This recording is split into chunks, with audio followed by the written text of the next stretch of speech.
Ready. Bharat माता की जय। वंदे मातरम, वंदे मातरम, वंदे मातरम।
તારીખ 27-28-29 દરમિયાન કોલાલમપુર મલેશિયા ખાતે association of south east Asian nation એ જે એસોસિએશનના વિવિધ દેશોની જે સમિટ થઈ હતી એમાં ભારતમાંથી કોમનવેલ્થ યુથ ડેલિગેટ તરીકે 10 લોકોની પસંદગી થયેલી।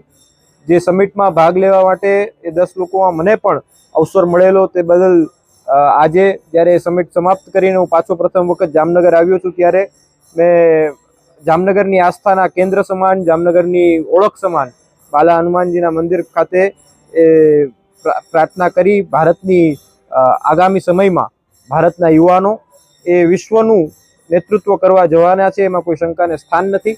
આ સમિટમાં પણ ભારતીય યુવાનો 10 હતા, પરંતુ આખા વિશ્વને અને ત્યાં ઉપસ્થિત તમામ દેશોના નાગરિકોને પણ ભારતની ઉપર જે વિશ્વાસ હતો એમની આંખોમાં પણ દેખાતો હતો, એમની વાતોમાં પણ દેખાતો હતો। આજે આ ઓપોર્ચ્યુનિટી માટે, આજે મોકો મળ્યો છે એના માટે મેં પ્રભુશ્રીને અને પ્રાર્થના કરી છે અને હું આવનારા સમયમાં પણ ભારત માટે, દેશ માટે, સમાજ માટે કંઈક ને કંઈક કરવાની શક્તિ, કંઈક ને કંઈક પ્રેરણા મળતી રહે એવું મેં આ પ્રેમ ભિક્ષુજી મહારાજની સમાધિ ઉપર પણ દંડવત પ્રણામ કરીને પ્રાર્થના કરી છે।